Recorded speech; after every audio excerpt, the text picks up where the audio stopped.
Muy bien, buenas noches a todos, bienvenidos un día más a Ensayo General. Cristian, Fede, ¿cómo andan? ¿Cómo anda, muchachos? ¿Cómo anda, Fede? ¿Cómo anda, Nico? Bueno, bienvenidos, buenas noches. Una nueva emisión de Ensayo General. Este programa particularmente dedicado a los compañeros, a Matías y a Diego, que, bueno, están ahí cursando el COVID y, bueno, ojalá se recuperen pronto y seguramente, si pueden, nos están viendo, eso es lo que conversamos hoy. Así que un abrazo grande y, bueno, la dedicatoria exclusiva para ellos, sobre todo en este momento que, bueno, siempre es complejo, los que nos tocó cursar esta enfermedad, a veces tiene molestias bastante pronunciadas, así que bueno, un abrazo enorme para los compañeros. Bueno, hoy la pregunta es si bajamos de los barcos, si salimos de la selva o de dónde venimos, es una pregunta existencialista por parte de nuestro presidente Alberto Fernández con algunas secuencias que particularmente me hacen acordar a expresiones de Mauricio Macri, ¿no? A veces estamos en un nivel declaratorio, yo creo con mucho mejor manejo del idioma castellano, pero conceptualmente ahí con un Octavio Nevia o un Lito Paz o un híbrido ahí, en donde, bueno, solamente esto a modo un poco humorístico, creo que tenemos que ponderar a nuestro pueblo mestizo, ¿no? Salirnos de la mirada porteñocéntrica, europeísta, que cree que nosotros somos solamente, que también por supuesto lo somos descendientes de inmigrantes europeos, pero con un mestizaje con pueblos originarios, también con la raza negra, y bueno, y de todo eso ha salido este pueblo fantástico que es el pueblo argentino, que además tiene características particulares, depende en qué región visitemos, ¿no? O sea, hay colonias de polacos, judíos, de distintas etnias y países de procedencia, por ejemplo, en Misiones, por ejemplo, en Provincia de Buenos Aires, tenés todo lo que tiene que ver con lo andino, ahí nos saluda. Qué presentación, compañeros. Muy buena, ¿no? La presentación. Felicitaciones para los compañeros. Así que tenemos distintas características y eso nos convierte en un pueblo mestizo y estaría bueno que el presidente, cuando declare, lo tenga en cuenta. Que no termina en Ciudad de Buenos Aires este país y que no todos somos descendientes de Europa. De hecho, tenemos el 56% de la población que tiene sangre aborigen, por lo menos una proporción de cruza con pueblos aborígenes. Así que eso como para decírselo a Alberto. Y después como para introducir y tirar un disparador y ya darle la palabra a los compañeros, bueno, en términos de política internacional, uno de los eventos que se pueden destacar esta semana son las elecciones del Perú, las reñidas elecciones bueno, que llevan a una paridad entre Keiko Fujimori y Pedro Castillo. Aparentemente sería irremontable la diferencia de 70.000 votos aproximadamente a favor de Castillo, pero están en un recuento porque son márgenes que con algunas protestas de por medio por parte de Fujimori serían, en teoría, si eso prosperara, descontables. Pero sabemos que tendrían que estar todas las mesas que Fujimori proclama como irregulares a favor de ella, que son 800 mesas, y ya en ese sentido comentó alguna autoridad electoral que es imposible que eso sea así. Por lo cual, tenemos casi certeza de que el próximo presidente del Perú va a ser Pedro Castillo, y a partir de ahí les pregunto a ustedes, muchachos, qué es lo que piensan, cómo ven este proceso en un Perú que viene de la renuncia de Pedro Pablo Kuczynski, después de convulsiones el último año ahí para ver quién tomaba el mando, y bueno, y ahora con estas elecciones que ya serían un periodo de gobierno normal. Fede, si querés. Estás muteado, me parece.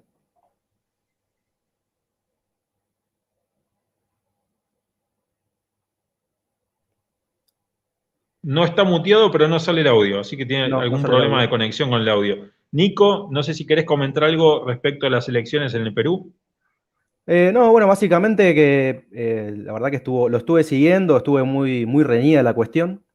La verdad que hay dos bandos muy, muy divididos, muy parecido a lo que pasó acá en nuestro país. Y bueno, gane quien gane, me parece que por nuestro gobierno en sí mismo, yo estoy un poco preocupado por el tipo de relaciones que van a plantear.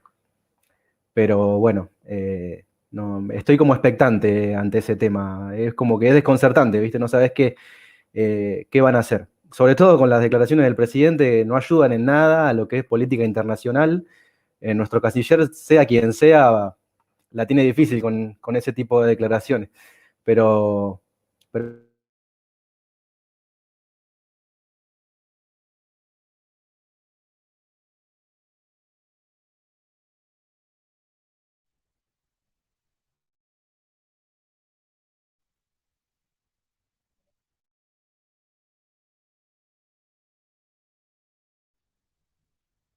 Bueno, no estoy seguro si se colgó la transmisión en general, si Nico quedó ahí congelado, así que bueno, la seguimos remando, ojalá que se congele el compañero, o si es mi conexión la que no funciona bien y no estoy viendo. Creo que estoy viendo, sí, estoy medianamente normal todo lo que veo, salvo a Nico que lo veo congelado. Bueno, estamos conversando respecto a lo que son las elecciones que se llevan adelante en el Perú, en esta paridad que hay entre Fujimori hija y Pedro Castillo. Evidentemente parece remontable la diferencia a favor de Castillo, y esto configura un nuevo periodo en el Perú en donde, bueno, es un autoproclamado, o sea, lo acusan de pro sendero luminoso, lo caracterizan como marxista-leninista. Él dijo que no, que es progresista. Pero es interesante destacar que más allá de su autoproclamación como progresista, va un poco en contra de la agenda global, de la Agenda 2030, en términos de, por ejemplo, política de igualdad de género, aborto legal, eutanasia y otras cuestiones que sí se están instalando globalmente, justamente por intermedio de esta Agenda 2030, y que están muchas veces horadando la capacidad de un proyecto nacional o la intención de un proyecto nacional en muchos países del mundo, porque generan divisiones, ¿no? Son marcos conceptuales que traen bastante polémica. Si nosotros nos referimos, por ejemplo, a lo que fueron acá el tema pañuelos verdes versus celeste, o por otra parte, de las problemáticas que podrían llegar a traer si uno de los temas que se discute es la eutanasia. Bueno, son temas que dividen absolutamente a la sociedad y que muchas veces no son prioritarios a la hora de las políticas más importantes que tiene que tomar un país que tiene, por ejemplo, como el nuestro, más del 50% de los pibes debajo de la línea de pobreza. Por eso Castillo dice, soy progresista, pero al mismo tiempo rechaza estas consignas que son parte de la agenda divisoria a nivel global. ¿Qué opinas de esto, Fede? Ahí está, bueno, gracias. Sí, que pude volver, ahí entré, salí, volví a entrar. Espero que se escuche mejor. Sí, lo de Perú lo vine siguiendo, va en realidad no en los últimos minutos del mano a mano electoral, pero sí estuve escuchando discursos y los debates. En Perú vienen como 3 debates.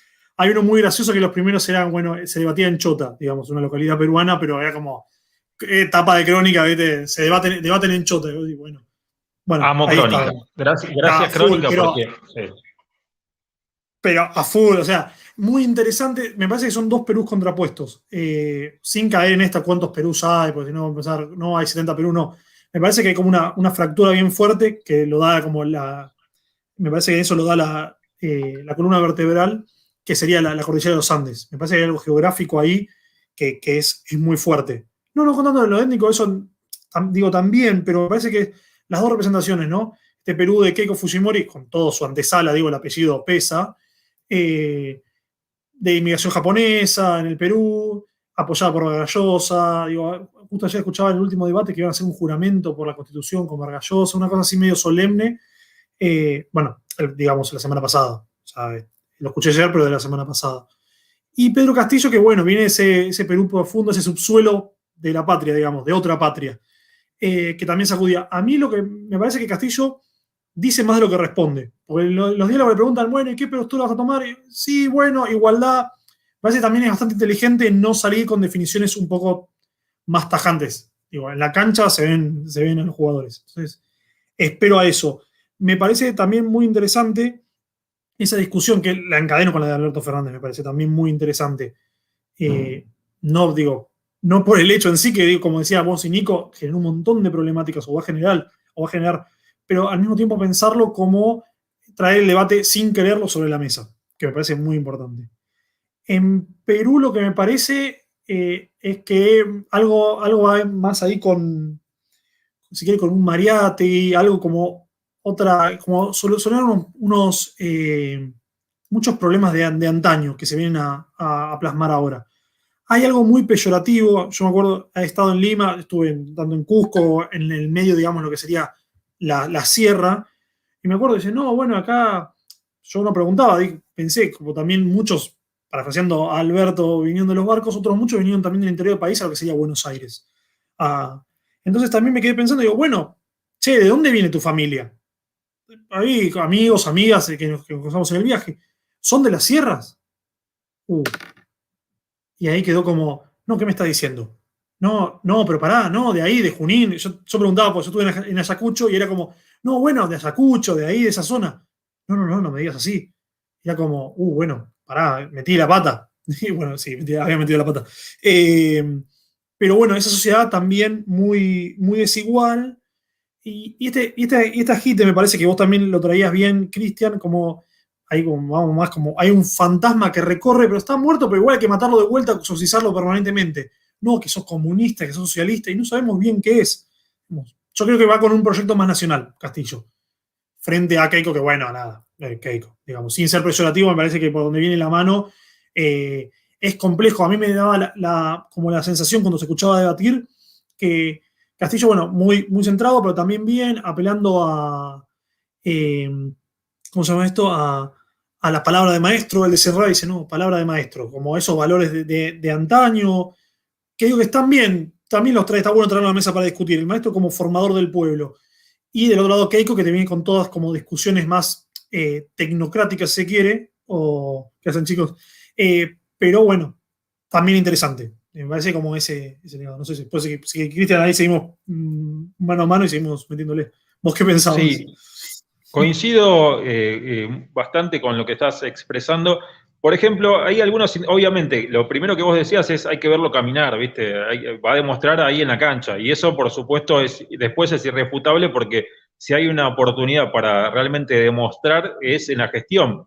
Más allá de las, grande, Mati, más allá de las complejidades que tienen que ver, la primera magistratura en términos decisionales y en la estructura de un país como Perú, ahí lo vamos a ver caminar. Pero por lo menos me genera un poco de esperanza, justamente que independientemente de cómo se caracteriza en tanto progresista, que vaya en contra de la agenda global, por lo menos a nivel discursivo. Yo no creo que si yo salgo en mi plataforma electoral yendo en contra de las políticas de género, de los pañuelos, de la eutanasia y de otras cuestiones que son agenda global, luego en la gestión vaya para atrás en eso. Ahora nunca lo podemos descartar, pero evidentemente también me hace pensar en un gobierno que puede llegar a ser de corte nacional, puede llegar a ser quizás en lo que es Perú, que nosotros lo vemos como algo también ajeno porque culturalmente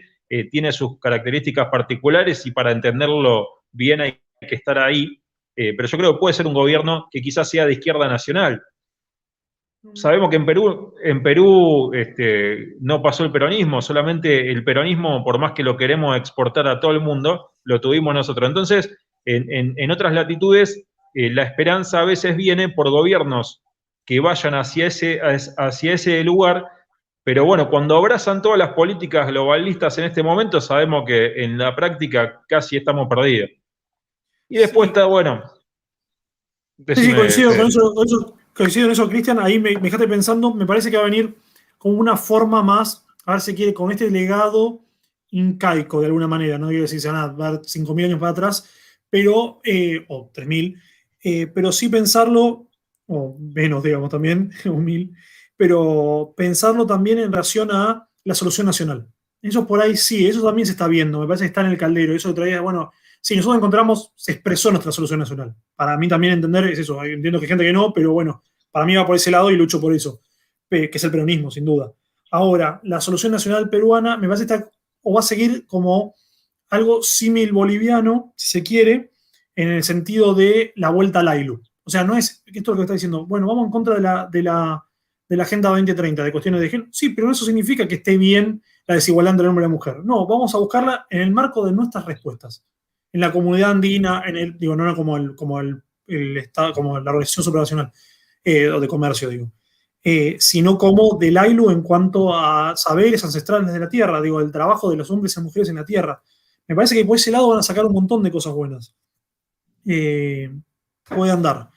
Comparten mucho, está Mati comentando, comparten mucho. El Titicaca puede ser también, como decía un historiador, como una llanura entre ellos.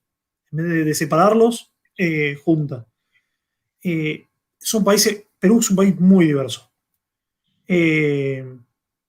Sí, bueno, pero tienen ahí lo que dice Careta de Casuso. Está bueno el nombre.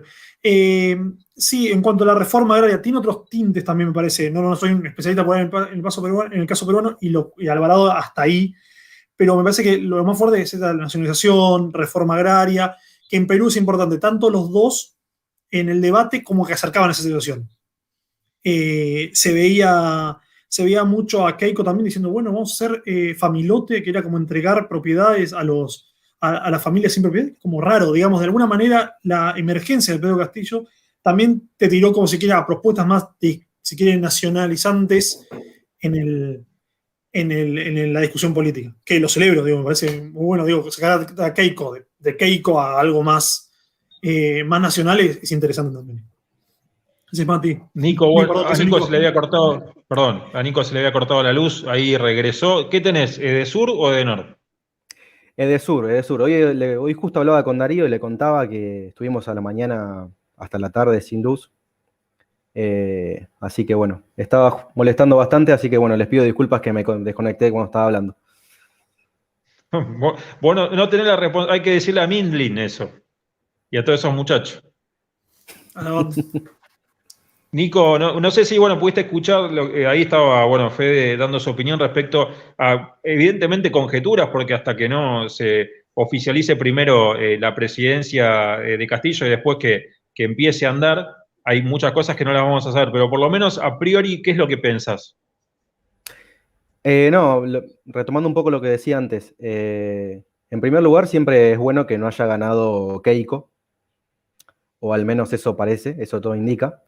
En primer lugar eso, y después lo mismo, estamos como muy expectantes a ver qué va a pasar, y sobre todo porque desde nuestra Cancillería, en el gobierno, no hay como una decisión muy clara en lo que es la integración, no hay un mensaje claro. Entonces, bueno, lo único que veo por el momento rescatable es que al parecer no va a triunfar Keiko, que es lo que me parecería más complicado. Y después, bueno, es a medida que se vayan desarrollando los acontecimientos, ir analizándolo, porque mucho más para ver no hay. Sí, ahí también pensaba esto. Bien, y bueno. Cierro, perdón. No, dale, Cristian, dale vos. No, dale vos, Fede. Dale vos. No, lo pensaba también en el sentido de, bueno, porque yo me estuve manejando y escuché el debate, no sé por qué, pero se me dijo que bueno, lo voy a escuchar. Entonces estaba, y Keiko y Dale, como que le quería enseñar algo a Castillo. Entonces, todo el tiempo, como no, hay que hacer política de esta manera. Y no, y Castillo siempre diciendo, la gente sabe, la gente no es tonta, digamos, de alguna manera. El pueblo no es tonto, digo, cambiando esa categoría de gente como a pueblo, diciendo, no es tonto, tenemos nuestras organizaciones que van avanzando, digamos, que me llevaron hasta acá. Entonces, eso me parece muy importante, ¿no? No es como un partido. Perú tiene un sistema que es distinto, los partidos se arman como para las elecciones presidenciales. Eso tenía entendido, digo, como caso de ciencia política, era como Perú se arma en el momento. No sé, pero bueno, ahí creo que tenían un poco más de arraigo estos, del que es el partido, el Frente Popular de Keiko y el Perú Libre. Perú Libre es a full. Perú Libre de Castillo a full. Sí. Y coincido con Nico, mientras que no caiga Keiko, bueno, estamos. Es condición necesaria, pero no suficiente hasta el momento, digamos. Bueno, estamos, zafamos. Vamos a ver qué onda. Coincido con Cristian también. Sí, lógicamente, y lo tenemos que ver digamos, andando. Pero más allá de esto, bueno, es importante traducir un poco la trayectoria de Pedro Castillo en relación a, bueno, que tiene un pasado, además de rural, como dirigente sindical y docente, ¿no? O sea, por lo menos es una extracción popular y la base electoral evidentemente que lo acompaña también. Y bueno, en ese sentido podemos ponerle por lo menos media fichita. Obviamente Keiko era nefasta, es nefasta, y ya lo vimos al padre gestionar y demás, ¿no? Ya sabemos quién es. Así que no, es más, Keiko Fujimori particularmente estaba presa hasta hace poco tiempo. Uno de los expedientes que le permitió ser excarcelada era que ella no se podía comunicar con cualquiera que hubiera testificado en la causa que la mantenía por lavado de dinero presa. Y bueno, y justamente uno de los que ahora está como asesor letrado y que está impugnando las mesas es uno que fue testigo en ese juicio y ahora la quieren, o sea, como una contraofensiva. Bueno, vos denunciás el fraude electoral, bueno, ahora la quieren meter en cana de vuelta porque ella está trabajando y comunicándose con uno que fue testigo en una de las causas judiciales. Esas son en estos días, los bombardeos. Keiko menciona que hay 800 mesas fraudulentas y del otro lado le mueven un poco los expedientes para que vaya a ser de vuelta encarcelada. De modo de disciplinar, horadar las posibilidades de uno del otro, eso que es muy común, ¿no? Cuando son diferencias muy cerradas, denuncias de fraude, etcétera, eso es muy común. Pero son 70.000 votos, que no es una cifra menor tampoco. Sí, coincido. A mí lo que me preocupó también es que también está el debate como esa una especie de revancha histórica. Sobre todo ahí estaba buscando un poco de información para corroborar lo que me acordaba sobre la esterilización forzada de los pueblos originarios en los Andes peruanos. Sobre todo que fueron como 16 años, si no me equivoco, de la presidencia de, ahí lo cito de vuelta para citarlo bien, creo que es de la presidencia de Fujimori padre, de Alberto Fujimori y Carlos Toledo. Es complejo, 300.000 mujeres esterilizadas forzosamente, digo, y todas de condiciones de niveles socioeconómicos bajos y de los Andes. Bueno, hay una especie de revancha de eso. No se tocó mucho en el último debate eso, porque ha sido muy interesante. Para mí era un palazo de Castillo. Digamos, hubo un tema de derechos humanos y no lo trataron. Entonces, bueno, hubiese sido interesante decir, che, ¿qué pasó? Porque no es que... Es muy jodido eso, digo, también si avanza es un crimen de lesa humanidad. Es complejo. Así que sería como etnocidio, digamos. Es muy jodido y bueno, también tomar dimensión de ese fantasma de que en nombre también de combatir a Sendero Luminoso, un montón de cosas, se violaron muchos derechos humanos. Una masacre en un barrio en Lima, que entraron y lo mataron a todos, un consorcio, digo. Épocas también complicadas de Perú. Entonces uno dice, bueno, ¿qué Perú? Yo pienso en el Perú todo. He estado en estos lugares que decían Cusco, en Puno, bueno, en Ayacucho, en Lima. Bueno, Lima es otra cosa. No, tampoco no llegué ahí, tanto no. Pero en Ica, digo, son lugares que hay mucho contraste. Está bueno también para otra mirada del Perú, que bueno, puede ser muy interesante. Sólido, Fede, muy bien eso. No sé si Nico se quedó con algo respecto a este tema, pero me gustaría tirar un misil. Hemos hablado varias veces respecto al incremento de capacidad militar de China, que hace poco tiempo atrás era el 10% de lo que es actualmente Estados Unidos, pero poco a poco va descontando. Y además con, la alianza sino-rusa garantiza una capacidad de defensa, si es que por lo menos de disuasión, porque en esos términos se practica entre esas potencias, ¿no? La disuasión, tengo esto, la tengo como el negro de WhatsApp, así que vos acá no entrás, o este es mi territorio, etc. Bueno, hay unos misiles, había un convenio entre Estados Unidos y otras fuerzas de las más poderosas del mundo, por el cual no se podía seguir fabricando misiles que tuvieran entre 500 y 5.000 kilómetros de alcance. Eso, Estados Unidos se retiró hace poco tiempo de ese convenio, o no sé si poco o no tan poco, y China ahora está probando uno que tiene 4.000 kilómetros. unos misiles que 4.000 kilómetros de alcance tienen. Y los están tirando ahí petardo al océano a ver cómo funcionan. Por supuesto, yo creo que todo esto, porque si eso se llegara a utilizar, eso y más otras tecnologías aún más destructivas, obviamente que, bueno, quizás del mundo se puede esperar poco futuro, pero yo creo que están ahí como mostrándose los dientes todo el tiempo y disciplinándose, ¿no? Sobre todo en términos de, bueno, este es mi territorio, este es tu territorio. Biden, por otro lado, sigue con, por lo menos en términos declamativos, cuestionando políticas de China, intentando también invertir en producción tecnológica nacional, en ese sentido muy parecido. Es más, hay un programa de inversión muy grande que se está intentando llevar adelante, que son, no sé, por ahí le pifio la cifra, pero eran 50.000 millones de dólares o más para intentar fortalecer también la tecnología 5G, en donde China evidentemente le está sacando mucha ventaja. Y en ese sentido, por lo menos de modo declamativo, sigue hostil hacia China. Pero sabemos bien que Biden es bastante más amigable con las políticas de China, por un lado por lo que constituyen las políticas globalistas y por otro lado por negocios que incluso le afectan de modo personal desde hace muchos años a Joe Biden respecto a lo que es China. O sea que no sabemos en cuánto es lo declamativo y cuánto es lo real, pero evidentemente Estados Unidos está mencionando la posibilidad de también invertir mucho en producción tecnológica propia, ¿sí? Y no dejarle un monopolio del 5G a China. Bueno, en ese sentido Trump fue muy taxativo y muy claro en esas intenciones, así que bueno, también se sumaron, digamos, dentro de lo que tiene que ver con el impedimento de que un capital norteamericano pueda invertir en tecnología china, bueno, ahora se sumaron otras áreas de la economía, en donde te sancionan si vos sos un capital norteamericano y querés invertir en una empresa china. Bueno, eso se amplió, esa lista de actividades. Todo para intentar competirles en el campo también tecnológico y manufacturero a los chinos. Así que veremos en eso que se llama guerra comercial cómo prosigue, ¿no? No sé si tienen alguna data de todo esto que estamos mencionando. Nico. Ahí me desmuteé.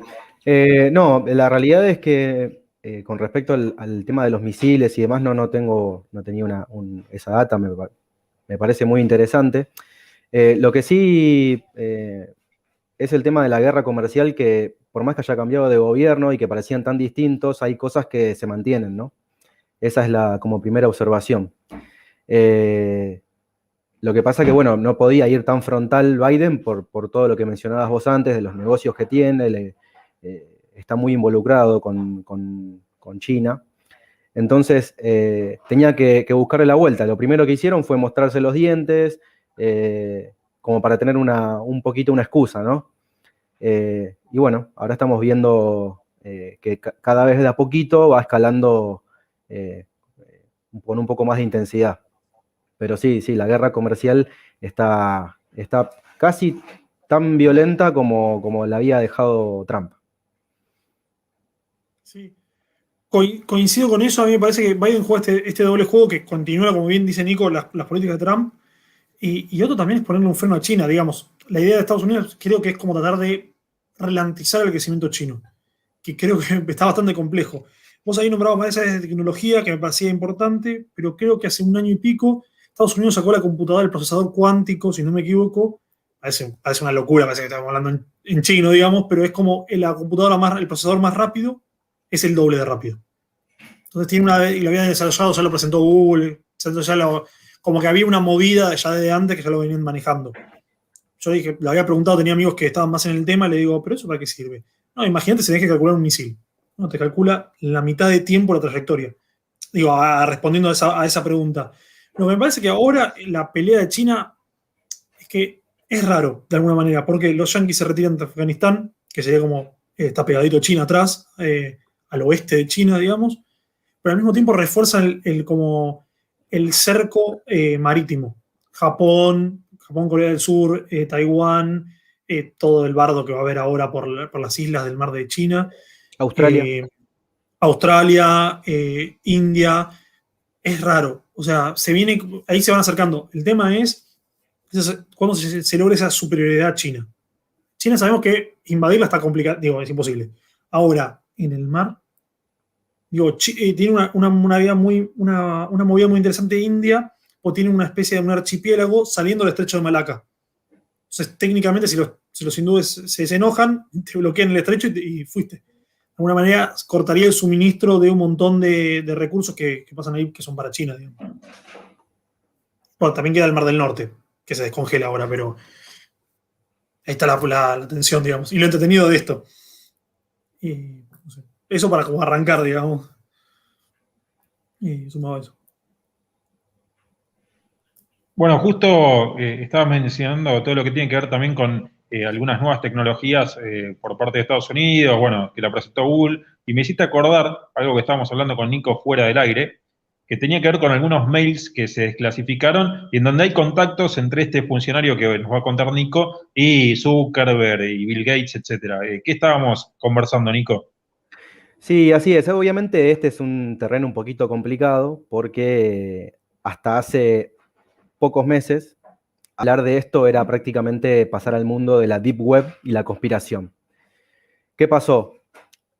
Mágicamente, como sabemos, cuando pasan estas cosas son mágicas, un hacker misterioso, siempre pasa lo mismo. Saltaron a la luz alrededor de 20.000 mails privados de Anthony Fauci.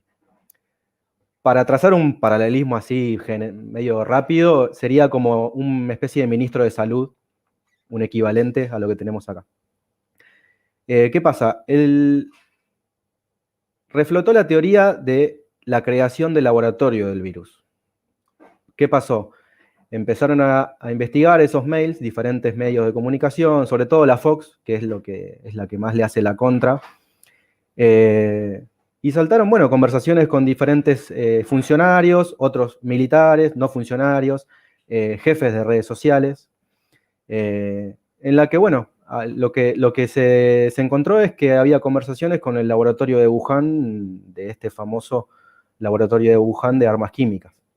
Entonces, bueno, ¿qué pasó? Hace poco se empezó a tocar este tema en algunos medios, sobre todo en Estados Unidos, y las redes sociales ya no censuran los posteos que se hagan sobre la creación humana del virus. Eso es, digamos,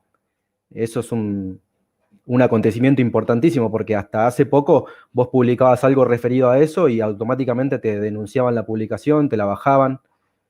Y bueno, lo que dicen es que a partir de ahora ya, como ellos tienen una categoría para ese tipo de posteos o de información que es parcialmente falso. Tienen esa categoría, que es muy graciosa, ¿no? Entonces, bueno, la realidad es que cada día salen más y más y más mails. Imagínense que son alrededor de 20.000 y están todo el tiempo fogoneándolo. Lo que yo pienso es que todo viene atado a esta guerra comercial con China, que quieren ponerle un freno. Entonces, ¿qué pasa? Sacan de la galera la creación del virus en el laboratorio de Wuhan.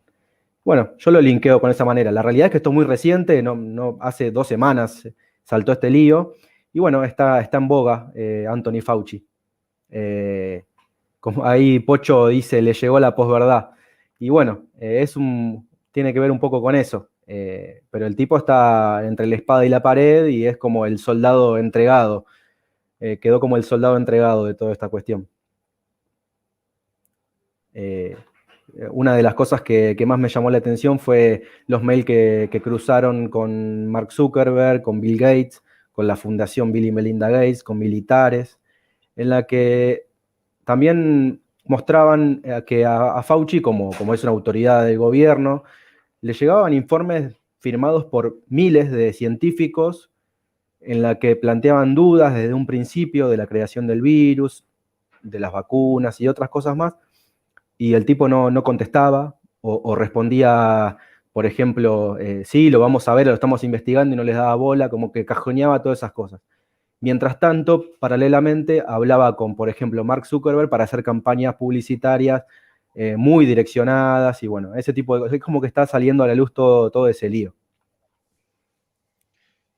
En un punto no sabés qué es, cuánto hay de una operación autoimpuesta, cuánto hay de que realmente hackearon 20.000 mails. Bueno, llegamos a un punto con esto del COVID y lo que implica, más allá de lo que es en sí el virus y evidentemente muy complicado a nivel salud humana, pero todo lo que hay alrededor en términos económicos, geopolíticos, en términos de lo que es la industria farmacéutica, en términos de lo que es el reacomodamiento de la economía global, o la agenda global que hay por parte justamente de sectores poderosos.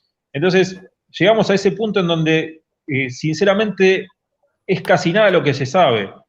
A nivel científico, en términos de lo que es la enfermedad en particular, hay todo el tiempo una corrección sobre la información previa. Se dice una cosa sobre el virus y después se corrige. El último estudio que leí hace muy pocos días habla de que el COVID en realidad es de una afectación principalmente vascular y no respiratoria como se creía. Por eso tiene tantos tipos de dolencias asociadas en distintos lugares del cuerpo y distintas formas de manifestarse. Eso también está en estudio, tampoco se puede asegurar 100%, es uno de los papers que se está hoy, digamos, difundiendo. Por parte en revistas científicas, no estamos hablando de la Deep Web. Pero por otra parte, no se sabe casi nada. Y el tema de las vacunas también es complejo porque evidentemente generan miles de millones de dólares y hay empresas detrás intentando colocar la producción de sus vacunas en distintos países del mundo y eso ya está también en el aspecto económico, evidentemente, o comprometiendo intereses económicos. Entonces, con todo esto, pero con la vida de un montón de seres humanos en peligro, nos damos cuenta que es muy poco lo que se sabe, o por lo menos lo que sabemos nosotros. Porque quizás es como dice Nico, quizás hay un par que tienen absolutamente claro cuál es el panorama y el origen de esto, pero la mayoría de la gente no lo sabemos. Eso creo que genera también angustia e incertidumbre, y es uno de los efectos que a la gente, más allá del COVID, le genera mayor malestar, ¿no? Sí, a mí me llamaba la atención eso que decían bueno, de la operación o no. Creo que la finalidad es clara, que genera un sentimiento antichino en el resto del mundo, digamos. Es un carpetazo. Digamos, no, bueno, ustedes hicieron el virus, listo. Y hay como una ruptura de la opinión internacional en contra de China. Ahora, la otra que me parece que no sé qué tanto, digo, aunque fuese cierto, ¿podría el mundo dejar de comerciar con China? El resto de los países. Rusia, que salía, digo, Rusia que ahí cuando decía lo de Rusia me parece que es una relación medio, es amigo por necesidad. Digamos, bueno, que se va a ver en un montón de tiempo, sobre todo si querés este nacionalismo chino sobre los territorios de lo que es la ex Manchuria y todo eso, que bueno, van a pujar de vuelta y los rusos ya dijeron, la nueva constitución, nuestro territorio es este, y es innegociable, digamos. Es genial también. Pero también me parece, eso fundamental, me parece también esta cultura también de la cancelación o un montón de cosas, digo, no es casual que nombres de vuelta como Mark Zuckerberg, de vuelta se pongan como, se entronen como líderes como de opinión, no siquiera de opinión, pero digamos, ¿qué opinión es determinable o no? Esto de parcialmente falso. Oh, es jodido, pues yo lo sufrí en los exámenes de inglés, era un embole, bueno, parcialmente falso. ¿Es verdadero o es falso? No, bueno, más o menos. Qué sé yo, o sea, bueno, como vos quieras. Pero me llamó la atención, lo retomaba mucho la batalla cultural, la revista, que decía que lo habían censurado a Trump y después le enviaron un tuit al presidente de Nigeria. Automáticamente Nigeria dejó de usar Twitter. Esto es muy interesante. También esto de las tecnologías, linkeándolo también a Estados Unidos, que prohibió Huawei y TikTok. Es muy interesante también esa lectura. India también. ¿Por qué? Porque son empresas ligadas al Ejército de Liberación Chino. Entonces lo que tienen miedo los yanquis es que al final, por la selfie o por unos boludez, digamos, en términos como más estéticos o de contenido, de compartir información, termine subvencionando a la competencia. Entonces están como muy atentos con eso. Es complejo. Volviendo con la de Zuckerberg, me parece que está complejo también para discusiones nacionales qué es permitido y qué no. Digo, sobre todo en la arena grande y fluida que es las redes sociales. Ahora, bueno, yo no puedo dar mi opinión porque ofende a un pelirrojo de Estados Unidos. Es complicado, digamos. De última, no sé, sea quien sea, yo lo puedo elegir, puedo cada 2 años decir sí o no, o parte de esa ficción democrática también, digo, esta cosa de todos decidiendo si puede continuar o no. Pero ahora, si la pelea se da en alguna casa cheta de Estados Unidos que nadie sabe dónde, está complicada la cosa. ¿Cómo llegas a discutir ahí? Eso me da como cagazo. Sí, Es que está muy bueno perdón. lo que plantea Fede. ¿Nico? Sí, no, que iba a decir que a veces son cuestiones que se miran mucho de reojo, el tema de las redes sociales, que tienen que ver con la geopolítica, son cuestiones que se miran de reojo y hasta con desconfianza, como con temas fantasiosos en algunos sectores, y son mucho más importantes de lo que parece. Como mínimo tiene que dar lugar a la reflexión, a la duda, y si vos ves que hay una aplicación que fue creada en otro país, por lo menos como con los pies en tu país tenés que analizarla y a ver qué implicancias puede tener, como mínimo, desde cualquier ciudadano. Y bueno, los gobiernos sabrán qué hacer. Me parece fantástico lo que hizo, lo que trajo Fede recién, que fue que Twitter le bloqueó un comentario, un posteo al presidente de Nigeria con total impunidad, y el presidente de Nigeria hizo lo que hay que hacer. O sea, sos una red social, chau, te vas. Y ahí nos sentamos a negociar, no al revés, no, negocio a ver por qué me borraste el Twitter. No, primero te vas y después si querés volver te tenés que sentar. Y eso me parece espectacular. Ojalá, hasta me genera una cierta envidia. Envidia, ¿no? Sí, coincido. En realidad es muy importante, como vos bien remarcás, Nico, el tema de las redes sociales, porque recordemos desde lo que sí se sabe que es Cambridge Analytica, manipulando, digamos, la intención de voto porque te personalizaba según tus predilecciones la publicidad del candidato, que en ese caso era Macri, que había contratado la empresa acá en Argentina, pero eso se hizo en muchos países del mundo. Porque cuando vos tenés diversos intereses que se repiten y generan un algoritmo y lo van reproduciendo eso, o sea, y esos intereses, después el mensaje que te llega de un candidato u otro es justamente para que te guste lo que se ve, bueno, eso es una ingeniería social que se viene haciendo cada vez de modo más sofisticado. En el caso de las aplicaciones como TikTok, etcétera, además, se habla obviamente del robo de datos personales y a partir de que vos conozcas, digamos, toda la radiografía de una persona o de un sector social o de una población, vos podés ofrecerles, venderles según las predilecciones de esta gente. Entonces, es muy fino eso. Ya estamos en ese campo, o sea, todo el tiempo estamos bombardeados de información y evidentemente quien maneja la generación de información de modo masivo es el que tiene el poder de, digamos, de influir sobre la población que fuera. Por eso yo creo que hoy es más importante que nunca la formación, porque más allá que no estamos exentos para nada, ninguno, ni el más formado está exento de ser manipulado, es importante porque si no generamos pensamiento crítico y empezar, aunque sea a dudar de ciertas cosas, obviamente no vamos a comer todas las curvas del mundo y vamos a terminar militando agendas foráneas, no vamos a terminar, ya está pasando. Y vamos a terminar confundiendo conceptos absolutamente, porque no tenemos formación por un lado y por otro lado porque nos vienen a explicar que el peronismo es otra cosa, que lo que se viene es esto y lo otro, y bueno, y eso yo creo que pasa en distintos órdenes. Por eso es muy importante lo que marcaba Nico al respecto.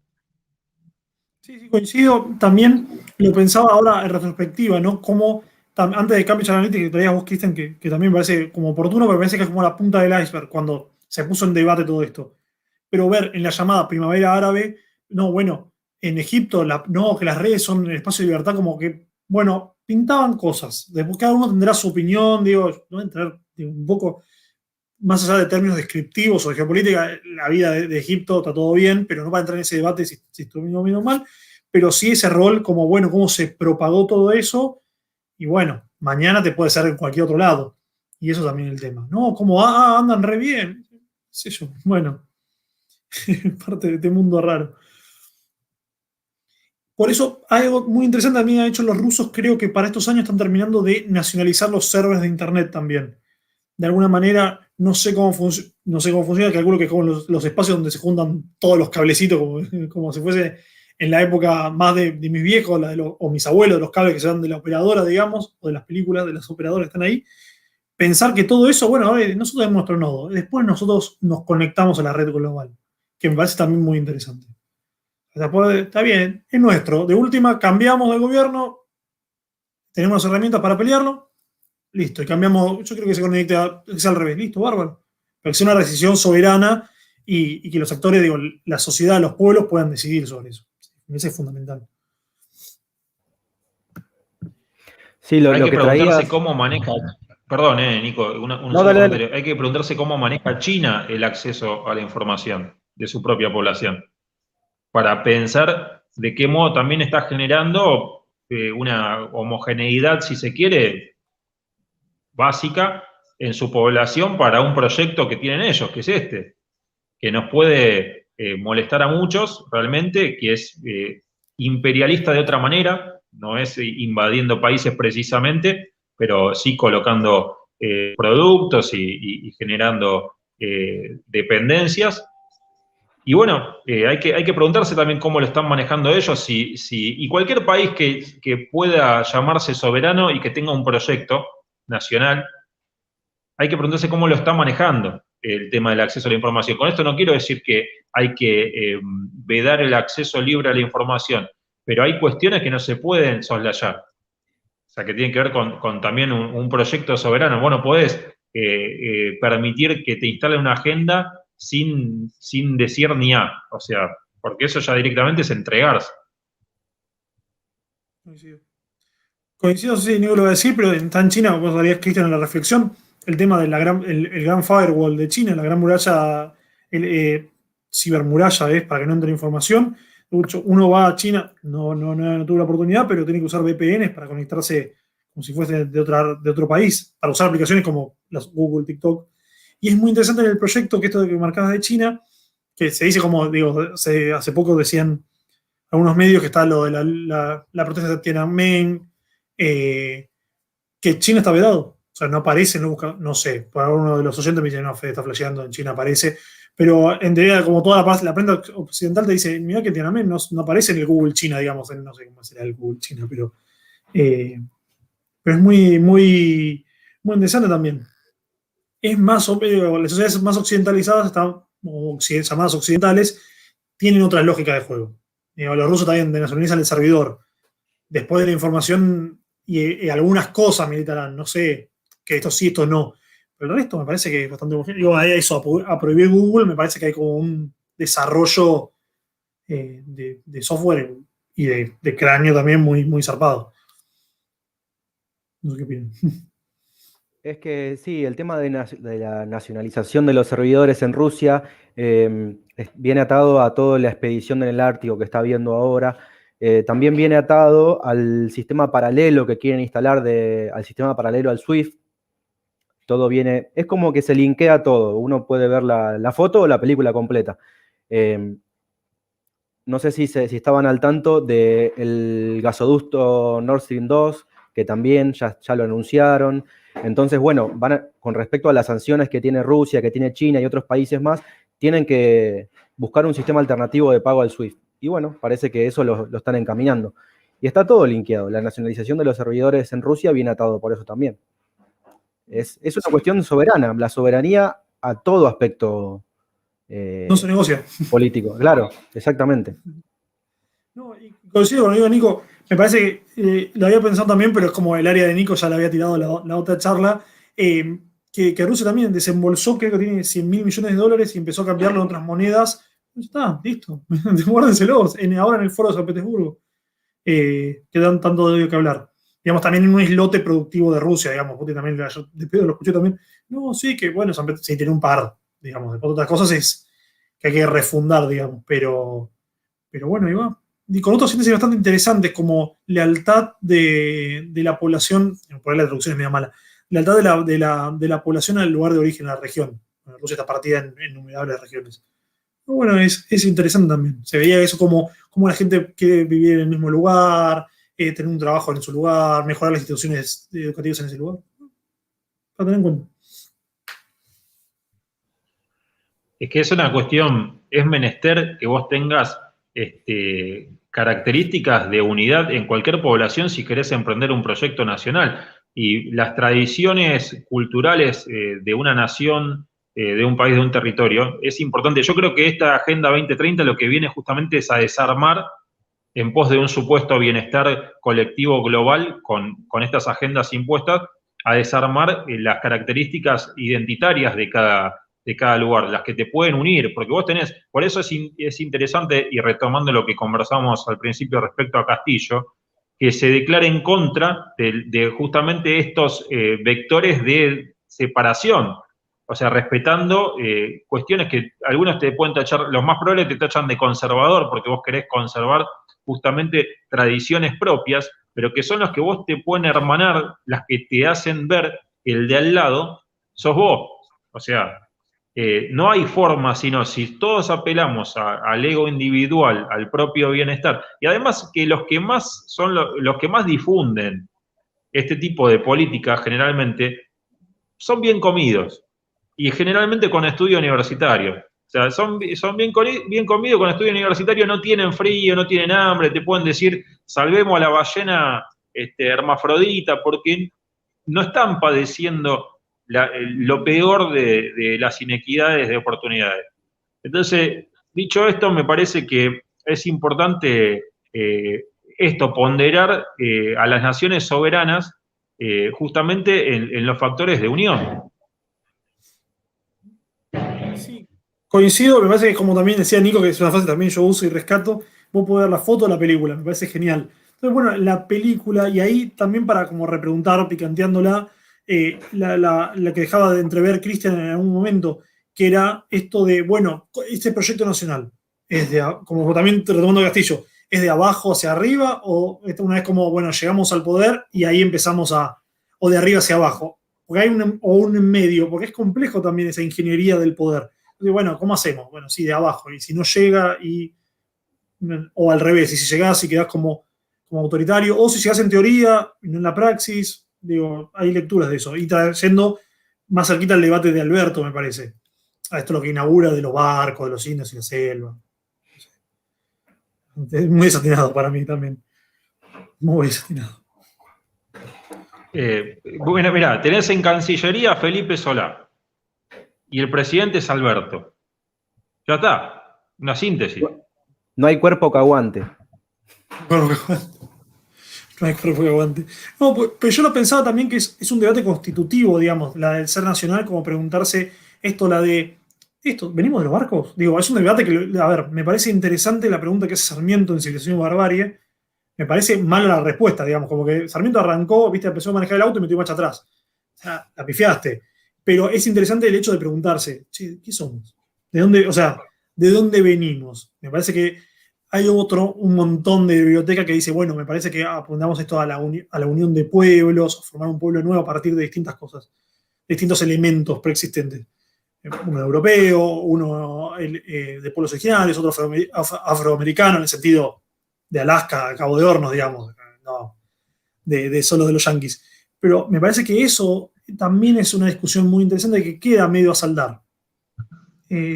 Está bueno, por eso de alguna manera celebro el blooper, digamos. No es que lo aplaudo, me parece una aberración, pero aunque sea estamos discutiendo esto de vuelta. Yo quisiera ahí, para mí esta discusión va a durar 3 días. O sea, esto es un gaf de Alberto y va a durar 3 días, pero más allá de eso, yo no sé si hay que tener una discusión intelectual respecto a quiénes somos. Me parece que ya fue probado en combate eso. Me parece que somos un pueblo trabajador. O sea, ¿quién tuvo los brazos abiertos para incluir por lo menos al 50% de la población en ese proyecto?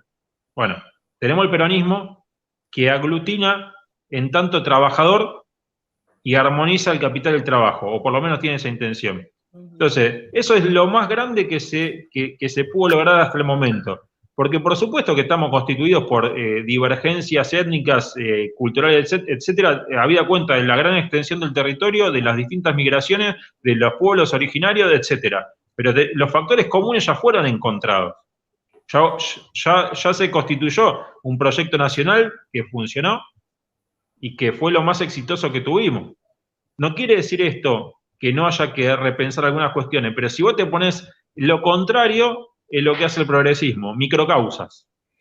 Entonces, separar y microcausas. No, porque quiero el cupo trans no binario ya. ¿Cuánta gente de la Argentina se autopercibe no binaria? Será, no sé, uno de cada 10.000, suponete, o lo que fuera. Pero no es significativo el número. Pero si tenés que cambiar el todo, porque hay una minoría que se auto... El otro día, me da entre vergüenza y tristeza. Una de las cuestiones que más ponderaron en las redes sociales los funcionarios o varios funcionarios del gobierno actual fue que el CUIL no tiene más números binarios. Primero que nunca nadie supo que si tenías el 20 adelante era masculino y si tenías el 30 era femenino. Nadie lo supo, era un número. Te ponían un número adelante, tu DNI y un número a lo último. Y nadie supo nunca qué era, pero no, se ve que el número ese tenía ese código, significaba hombre o mujer, pero nadie lo sabía antes tampoco. Y ahora no, ahora le cambiaron el número a un número que no significa ni hombre ni mujer, porque ahora el CUIL no tiene género. Yo les aplaudo muchísimo porque con la situación que estamos viviendo, en términos socioeconómicos, y además en términos de la pandemia, lo que sea, yo no creo que le importe a prácticamente nadie eso, salvo a quienes quieren tener algo para celebrar en medio de esta carencia. Pero yo no puedo celebrar eso cuando hay 6 de cada 10 pibes debajo de la línea de pobreza. Me parece más bien una pelotudez. Y me parece que si un funcionario está abocado a ese tipo de cuestiones, se está choreando la guita. Sí. Coincido, no, y ahí le cedo a Nico también, no lo decía en el sentido de una discusión intelectual, porque digamos, esto de tertulia, de gente iluminada, es una boludez. Para mí también, digo, esta cosa de me siento y vamos a agarrar, ¿viste? Ven a casa, agarramos y definimos la Argentina, no, es una pavada. Pero sí llevarlo a la praxis. Me parece que, a ver, lo que yo siento, yo vivo acá en Boulogne, digamos, lo que tiene un montón de estas cuestiones es la construcción del otro. Entonces yo me digo, bueno, soy un buen trabajador, coincido. Mi familia, mis abuelos trabajaron, hicieron una pyme donde trabaja mi familia. Ahora, un montón de gente está la gente de bien. Nosotros venimos, digo, hay todo un relato construido que, digamos, que impugna este proyecto nacional que vos hablabas, Cristian, que coincido plenamente en eso. Y ahí me parece como armonizarlo en la praxis y decir, bueno, ¿a dónde nos definimos? ¿A dónde vamos? Pero, digamos, retomando esas banderas donde decimos, estamos todos los que laburantes, sufrientes, los que buscan algún tipo de redención, digamos, redención en el sentido de la dignidad humana. No. Ahí está leyendo el coso de Grisel. Pero bueno, lo pensaba de esa manera, me parece como, de alguna manera, cómo es tan aglutinante del otro lado, como si que es antiproyecto, proyecto negador, que vos me decís, bueno, gente que sus antepasados vinieron sin nada, con una mano atrás y una adelante de países europeos, se creen con más derecho o buscan una jerarquía superior a un par del pueblo, digamos. No, yo porque vine de tal lado, sí, bueno, los de lado también, digo, países limítrofes también hicieron la misma que vos. A eso iba. Pero bueno, también coincido plenamente con lo que decías, Cristian. O sea, es un mix. Acá dice Careta de Acasuso, hasta que no tengamos intercambios comerciales, turísticos, etcétera, en los que se evite el dólar, trocar o usar nuestras monedas o crear alguna herramienta para el intercambio regional. La supuesta unidad con Perú, Bolivia, México es frágil y relativa. Sí, absolutamente. Es uno de los aspectos más importantes. Sí, a mí me hacía. Hay una frase de un expresidente mexicano que dice: pobre México, tan lejos de Dios y tan cerca de Estados Unidos. Como, no sé si de Porfirio Díaz o de. Sí, que es del Porfiriato. O de Santana. No me quiero confundir, no voy a tirar ahora y es de un cantante, ¿no? Pero no, sí, es uno de esos dos. Sí, es complicadísimo. México aparte quedó lejos en un montón de sentidos. Bueno, en eso los mexicanos tienen una cosa muy cómoda, perdón, justo te Cristian ahí amagando, pero ellos recuerdan el asesinato de Moctezuma por las tropas de Cortés, la invasión de Cortés, en el Palacio de Tenochtitlán. Entonces se llama La Noche Triste, porque después de eso a veces los aztecas se avivan y que todos son unos chantas, entonces empezó como a correrlo, pero los gallegos se iban con toda la guita, era medio bizarro, escapándose de los guardias aztecas. Y decía, no fue ni alegre ni triste, es el nacimiento del pueblo mexicano.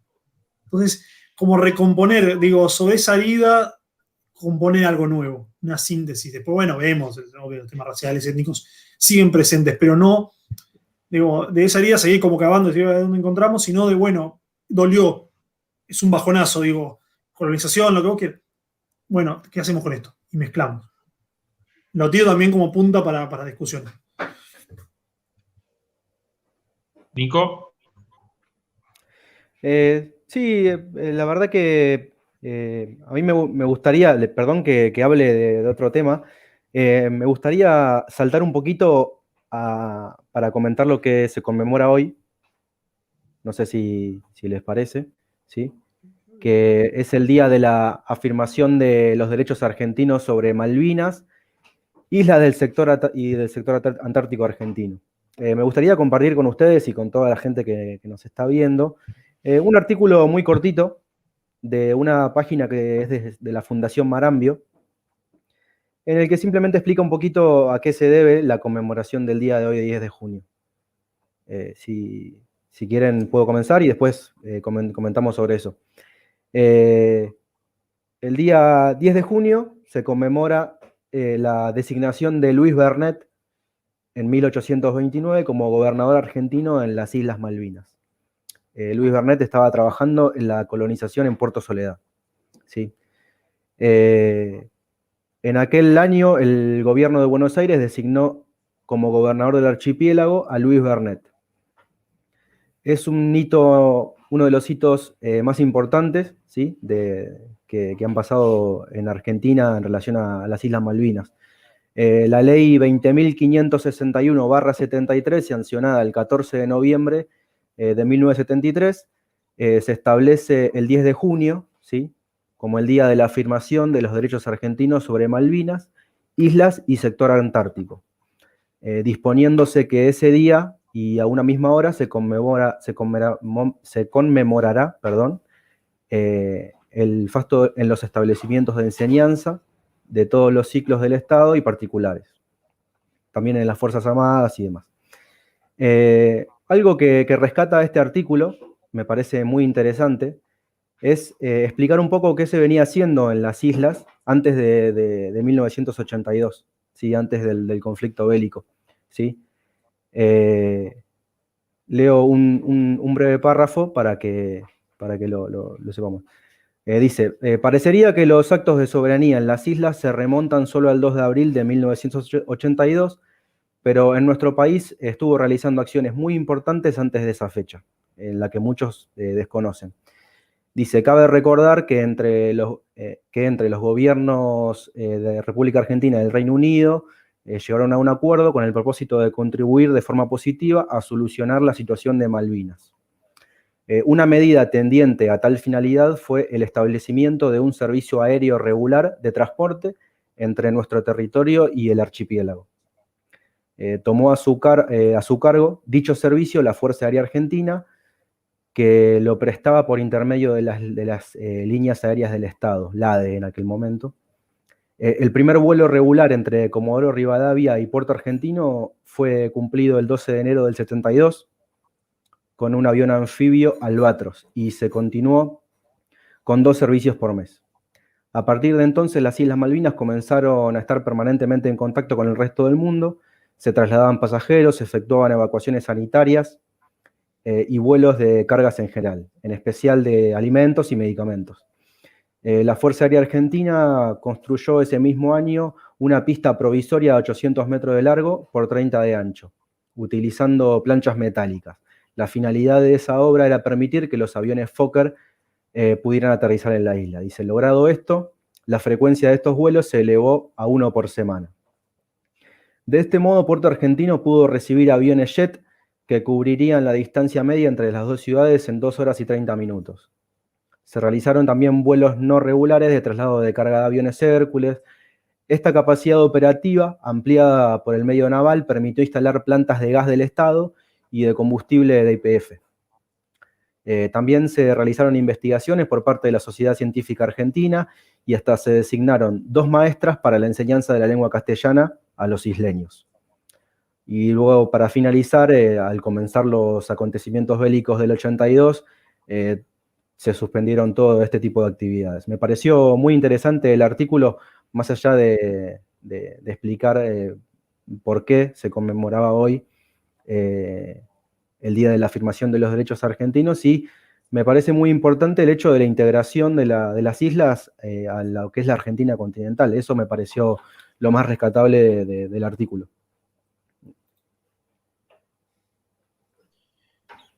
Buenísimo, Nico, muchas gracias. Bueno, compañeros, estamos ya llegando al final, pero no sé si tiene alguna reflexión en particular de esto que acaba de leer Nico. Digo, me pareció excelente, que de has traído también. Nada, son historias, digo, esto de acá César también, que me quedaba una mano también, muchas gracias. Y la resistencia del Gaucho Rivero cuando llega la corbeta Clio británica. Y me parece genial, digamos, en el sentido de poner sobre la luz estas cosas, que bueno, antes también había cosas, digo, esto de develar el pasado y decir, bueno, mirá, acá pasó esto, había una continuidad, una movida, un reclamo pacífico, una integración también.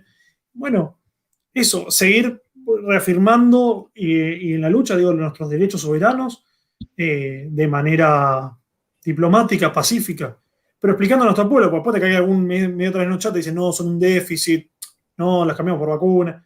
Digo, no, pero en ese sentido, digo, Argentina toda, con todos adentro. Entonces, bueno, me parece una linda reflexión que trajo Nico, que es genial, no quería hacer nada más. Muy bien, compañeros. Bueno, si a ustedes les parece, llegamos por ahí al final. Volver a remarcar que este programa es dedicado para Mati Slotki y para Diego. Una pronta recuperación para ellos. Muchas gracias a la gente que estuvo del otro lado. Y bueno, y principalmente también muchas gracias a ustedes, Nico, Fede, por haber estado. Nos estamos viendo el próximo jueves a las 20 horas por Jupe TV. Un abrazo grande, gracias. Buenas noches. Buenas noches, un abrazo, gracias.